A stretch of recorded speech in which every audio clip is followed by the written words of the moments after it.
खुलुमबाय गोजोन फुंबिलि फैदो दासान्दिनि मोननैसो गोदान खौरां मिथिना लानि जुदि नोंथाङा चेनेलाव गोदानब्ला चेनेलखौ साबस्क्राइब खालामनानै बेल आइकनखौ थुनानै ला जाहाथे गोदान खौरांखौ थाबैनो मोननो हायो। बावैसो सान सिगां आसामनि दाब दाब दैबाना जानायखौ नुनो मोन्दोंमोन। बेबायदिनो धेमाजि, लखिमपुर आरो डिब्रुगड़ फोनांजाब फुजुगाव गामि खाथिनि 515 नं माहारियारि राजा लामानि साजों 1 फुट गोथौ दै लोमनायखौ नुनो मोन्दों। खौरां मोननाय बायदिब्ला लामायाव दै लोमनायनि जाहोनाव 1 घन्टायाव 10 किल'मिटार खर'थिजों गारि सालायनो बिथोन होदों बिफाना। लोगोसे गोबां दै देरबावोब्ला फिसा गारि सालायनाया बन्द जानो हागौ होननानैबो मिथिनो मोननाय जादों। मख'नो गोनांदि 515 नं माहारियारि राजा लामानि साखाथियाव थानाय गासै गं 15 गामिफोराबो दैबानाजों लोमसावजादों होननानै मिथिनो मोननाय जादों। क'क्राझाराव गिबि खेबनि थाखाय दावबायफैदों आसामनि रायजो बेंगिरि गुलाबचन काटारियाया। मैया फुंबिलिनि 9 रिंगा 15 मिनिटआव राजधानी एक्सप्रेस ट्रेनजों क'क्राझार रेलवे स्टेशनाव नुजाथिफैयो रायजो बेंगिरि गुलाबचन काटारियाया। जिल्लानि मावख'गिरिफोरजों सावरायनाय आरो बिटिसि काउन्सिलनि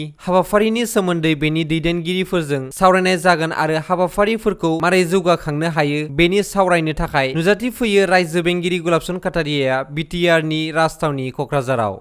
गोदानै दाजानाय धेमाजि जिल्ला खौसेथि बर' सुबुं गौथुम इउबिपिएफआ मैया समायखिरा लाबाय। मैया गगामुख कालानि नलबारि धेमाजि जिल्ला खौसेथि बर' सुबुं आफादनि बानजायनायाव ओनसोलनि माखासे दैदेनगिरि, मेलेमजिबि आरो रायजो राजाफोरखौ लानानै मोनसे मेल लानाय जायो आरो बे मेलावनो साननैसो सिगाङावसो गोदानै दाफुंजानाय इउबिपिएफ आफादाव गोदानै बिबान मोननाय सोद्रोमाफ्रा समायखिरा लानाय जायो। बे समायखिरा लानाय हाबाफारियाव मिरु खौसेथि बर' सुबुं गौथुमनि आफादगिरि डक्टर गाम्बारु मुसाहारि, गाहाय नेहाथारि डक्टर बाबु बिथांमोनहा बाहागो लायो। लोगोसे मैयानि बे समायखिरा लानाय हाबाफारियाव मिरु खौसेथि बर' सुबुं गौथुमनि गुबुन गुबुन बिबाननि दैदेनगिरि बिथांमोनहाबो बाहागो लायो। लोगोसे लखिमपुर जिल्ला खौसेथि बर' सुबुं गौथुम, गलाघाट जिल्ला खौसेथि बर' सुबुं गौथुमनि आफादगिरि, नेहाथारि आरो गुबुन गुबुन बिबाननि दैदेनगिरि बिथांमोनहाबो मैखोमै बाहागो लायो। सा 100 आइजोफोरखौ लानानै इउपिपिएल दोलोआ सावरायलायनाय हाबाफारि लादों। 4 नं जमदुवार बियाबनि सिङाव थानाय कासियाबारि बुरासारा भिसिडिसि नब्लाङाव इउपिपिएल दोलोआ गोनांथार आयदाफोरखौ लानानै सा 100 आइजोफोरजों सावरायलायनाय हाबाफारि लादों। आइजोफोरखौ हौवाफोरजों समानै जौगालांहोनांगौनि थांखिजों प्रमद बर' दैदेननाय सरकारा आइजोफोरनि थाखाय गुबुन गुबुन बिथांखि लानायफोरखौ आइजोफोरा गासिबो खामानियावनो उनफिनना थायालासे माबायदि हाबा मावनानै जौगालांनांगौ बेफोर आयदाफोरखौ लानानै सावरायदों। बे हाबाफारियाव बाहागो लादों इउपिपिएल दोलोनि गाहाय नेहाथारि राजु नार्जारि, 28 नं गसाइगाव बिधान सभा बियाबनि एमएलए निरन बसुमतारि, मिरु इउपिपिएल दोलोनिनो नेहाथारि समनाथ नार्जारि, मिरु आइजो गांखंनि नेहाथारि मुर्शिदा पेगं आरो गसाइगाव जिल्ला इउपिपिएलनि दैदेनगिरि बिथांमोनहाबो बाहागो लायो।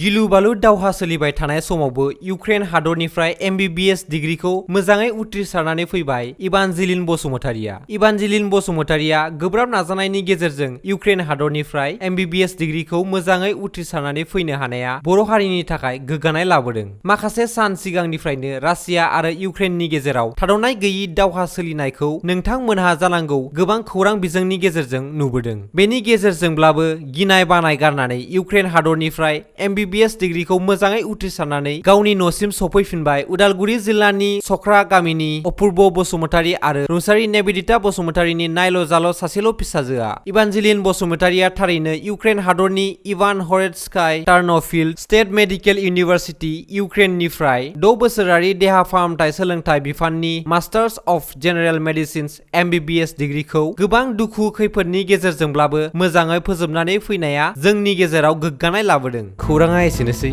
गोजोन्थों।